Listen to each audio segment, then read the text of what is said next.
right. And this concert was normally, I mean, we did this normal rehearsal, and of course, different feeling, but it's normal rehearsals. Mr. Jandali, that was your first time in the Cairo Opera House, or? That's my first appearance with the Cairo Symphony Orchestra at the Cairo Opera House, and it was really an honor to be there, especially at this great occasion. How was the feeling playing in the Cairo Opera House? Was it as expected? What were you looking for? The audience had a very warm reaction. We had some people talking to us, I think, during the intermission, during the concert, which is unusual. At the During the concert? They would say that. It was lovely, actually. That's Surprise. I mean, yeah, this is new. This is new. Only in Egypt. Some people, they love this music, actually. He has a very light and, how can I say, I mean, in general, the people love his music, and he looks cute when he's playing piano, actually. And, you know, it was very nice concert yesterday. Very special and very nice, and we're really happy to have Malek Jandali with us. And the reaction was good. Yeah, you the reaction was great. It felt like being home, to be honest with you. And then, especially after the concert, we greeted all the audience and the fans, and we had a great time, to be honest with you. And since we're talking also about the peculiarity or the uniqueness of your own music as a composer and a pianist, indeed, Mr. Malek Jandali, we know that you like to usually mix between the traditional classic maqams of the Arab music and also the Western rhythms, with the aim that you've said, indeed, of bridging the cultural gap and bringing it closer together. But we want to know, how do you manage to do this? Are there particular steps you have to follow, or criteria you bear in mind to make sure that the output of that music would be accepted by both communities, both cultures? Definitely, it's a great question. As you know, the piano can't produce the quartal notes or the quartal tone that we have in the Arabic scales and the maqams. The Oriental. So what I tend to do, I use a special technique where we can play 2 or 3 notes at the same time to get that effect. I start with the rich Oriental Arabic melodies, you know, which are sometimes you just listen to them without any harmony. But I'm trying to present our rich culture and our music with the symphony orchestra through my instrument, which is the piano. And adding the orchestration, the Western harmony, which I believe it's vertical rather than linear, it will add another dimension to the music. It's just an attempt to present it. I hope I will not disappoint any of the people who support our heritage. I'm not trying to deviate from that. I'm trying to present our rich heritage in a new way to the global audience.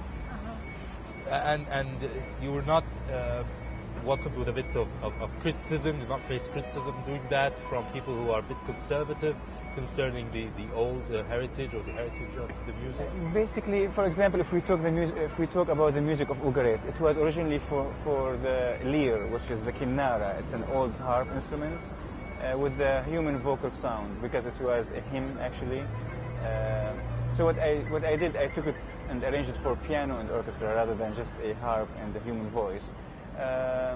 It's just an attempt to present that historical fact in a new way, using the symphony orchestra. And the goal is, again, to reach the mass audience, to be accepted and to be heard, so we can shed the light on that fact. Another way would be using our own Oriental and Arabic instruments like the oud or the qanun.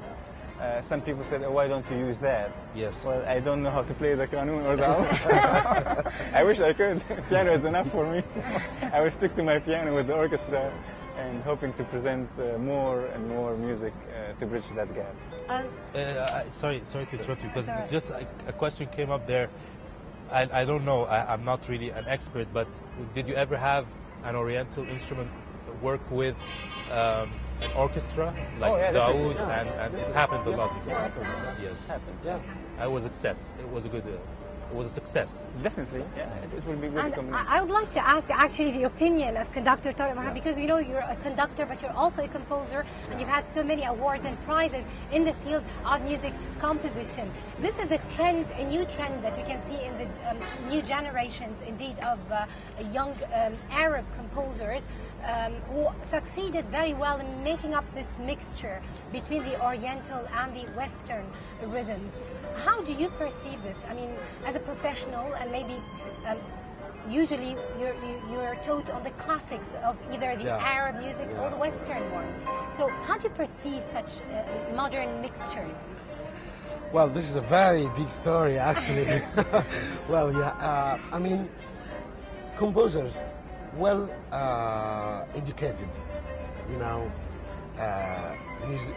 in music, well educated.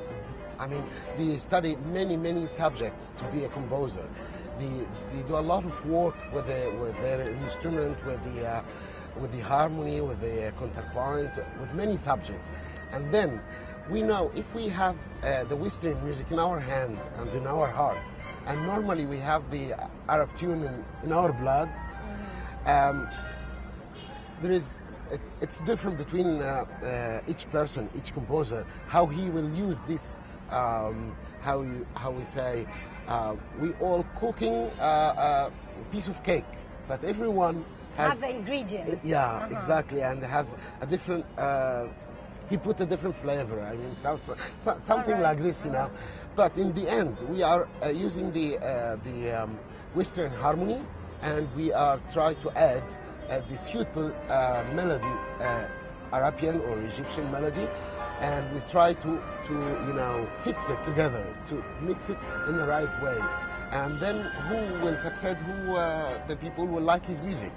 That's, I mean, we are all trying, but we'll see. The audience, they will say. Mr. Jandali, tell us more about this type of music, the opera, the concerts, this type of concerts in Syria. Is it something that is popular there in Syria? Is it increasing? Is it becoming spreading there these days? What's the situation in Syria concerning this type of music? The situation in Syria, we do have the music conservatory. Yes. We have the Damascus Cairo Opera House, which is Dar al-Asad for cultures and arts. We don't have as many opera events as Cairo does. We are, I think, few steps behind Cairo. At the same time, we do have many wonderful musicians who are trying to do many attempts in mixing jazz, their own style of music. Definitely there's always room for improvement, especially with the curriculum. That was one of the reasons I left Syria, because I wasn't really getting enough of counterpoint theory and harmony subjects. Yeah. They always emphasize on performing and filling out the orchestra rather than just fulfilling your needs as a musician, as a student actually. I'm still a student, so it's wonderful, I think, but it can be better. Okay. Well, great. We definitely wish you all the luck, and we know that you're going back to the States very soon, so hopefully we would see you having another concert very soon in Egypt, hopefully.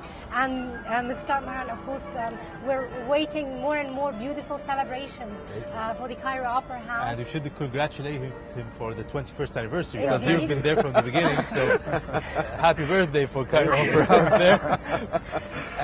Just one last question, what do you expect from the Cairo Opera House? What do you hope the Cairo Opera House will do in the near future, since you've been there from the beginning? Well, I have been in the playing with the Cairo Symphony Orchestra almost like 24, 25 years now, and I was one of 12-person Egyptian, and we was like 125-person musician. Now we are almost 75 Egyptian and 25 foreigner. That's so a big step, yes. The Cairo Symphony Orchestra become a real Egyptian orchestra. Yeah, this is one of the best thing Dr. Inas, the director of the orchestra, done in last few years. The orchestra has now more than 80% Egyptian, and this is something great. Right. Thank you very much, sir, for being with us. Thank you very much, Mr. Jandali, for being with us on Nile Cruise. And it was a pleasure, and congratulations. Right now, we're going to still be with the world of music, but a different style a little bit.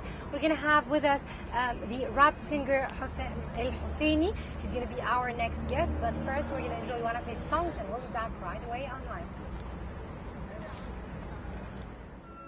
Nile.